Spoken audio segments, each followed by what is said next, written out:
காளி காமாட்சி அம்மன் அருள்வாக்கு உடுமலைப்பேட்டை புலவாடி கிராமம் துரைசாமி. காமாட்சி அம்மன் அருள்வாக்கு பௌர்ணமி அமாவாசை நாட்களில் நடைபெறும். கல்யாண காரியங்களுக்கு கல்யாண தடைகள் நிவர்த்தனை செய்ய, கல்யாணம் ஏன் நடைபெறவில்லை, எதற்காக நடைபெறவில்லை, கல்யாண காரியத்துக்கு நமக்கு என்ன தடங்கள் நிற்கிறது, அதற்கு என்ன தீர்வு, இதுக்கு என்ன கழிப்பு கழிக்க வேண்டும் என்று இருக்கிறது. உங்களுக்கு வம்ச விருத்தி ஆக வேண்டுமா, அப்போ கல்யாண காரியத்துக்கு என்ன செய்யணும், எந்த மாதிரி செய்யணும், எப்படி செஞ்சால் கல்யாண காரியங்கள் நடக்கும். எனக்கு 30 வயசாகி கல்யாணம் நடக்கலை, 40 வயசாகி கல்யாணம் நடக்கலைங்கிறீங்க. அப்போ உங்கள் வம்ச விருத்தி ஆகணும்னா நல்லபடியாக ஒரு கல்யாண காரியங்கள் நடக்கணும்.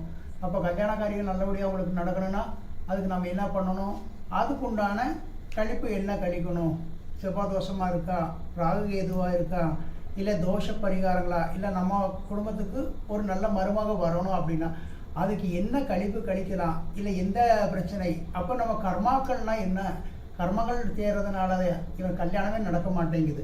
அப்போ அதை நம்ம என்ன செய்யலாம், எந்த மாதிரி செஞ்சால் அவங்களோட பிரச்சனைகள் தீரும், அந்த வீட்டுக்கு ஒரு நல்ல ஒரு மருமக வரணும், அப்போ குடும்ப விருத்தி ஆகணும், வம்ச விருத்தி ஆகணும். அப்போ நம்ம என்ன செய்யலாம், இதை செய்யறதுக்கு நம்ம என்ன செய்யணும். அப்போ காளி காமாட்சி அம்மன் கிட்ட நீங்கள் அருள்வாக்கு தாராளமாக கேட்கலாம். அவகிட்ட பௌர்ணமி நாட்களில் சாயந்தரம் அவகிட்ட வாக்கு நல்லபடியாக கேளுங்க. கண்டிப்பாக உங்களுக்கு தீர்வு கிடைக்கும். உங்கள் வீட்டுக்கு நல்ல ஒரு மருமகளும் வந்து சேருவாங்க. கடன் பிரச்சனைகள் உங்களுக்கு தீரணும். அப்போது உங்களுடைய ஸ்தலத்தில், வியாபார ஸ்தலத்தில் என்ன பிரச்சனை இருக்குன்னு முதல்ல பார்க்கணும். எதனால் வியாபாரம் ஆகலை, அப்போ அந்த இடத்துல என்ன செய்யணும், எந்த மாதிரி செஞ்சால் நமக்கு அந்த வியாபாரம் ஆகணும். வியாபாரங்கிறது என்ன, ஒரு வசத்தன்மை. அப்போது ஒரு வியாபாரம் ஆகணும்னா அந்த இடத்துல ஒரு வசம் உண்டாகணும். அப்போ உண்டானா என்ன பண்ணும், அந்த இடத்துல நல்லபடியாக வியாபாரம் ஆகும். அப்போ உங்களோட பிரச்சனைகளுக்கு, உங்களுடைய நேர காலங்களுக்கு பார்த்து அதுக்கு தகுந்த மாதிரி அங்கே ஒரு ஹோமமோ ஒரு பரிகாரமோ ஒரு யந்திரமோ அங்கே வைக்கும்போது உங்களுக்கு என்ன ஆகுது, அந்த இடத்துல வசத்தன்மை உண்டாகுது. வசத்தன்மை உண்டானாலும் அந்த இடத்துல வியாபாரம் நல்லபடியாக நடந்து வரும்.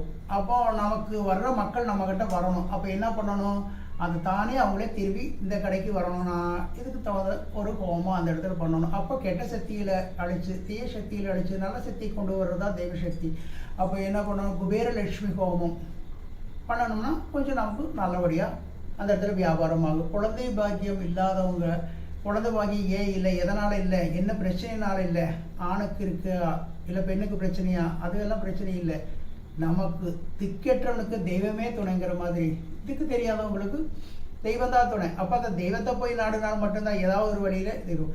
இவன் என்ன கர்மம் பண்ணாப்பா, என்ன பாவம் பண்ணா, என்ன புண்ணியம் பண்ணா, அப்போ இவனுக்கு காரியமே நடக்கலை, இவனுக்கு குழந்தையே ஆகலை, அவனுக்கு வாரிசே இல்லையே நினைக்கிறாங்க. அப்படி கிடையாது. அதை நீங்கள் மனசில் வச்சுட்டு சங்கடப்பட வேண்டாம். தைரியமாக நீங்கள் வாங்க. இந்த காளி காமாட்சி அம்மன் அருளால் உங்களுக்கு நல்லபடியாக குழந்தை பாக்கியம் உண்டாகும். அதுக்கு இந்த காளி காமாட்சி அம்மன் கேரண்டியாக பண்ணி தருவான்.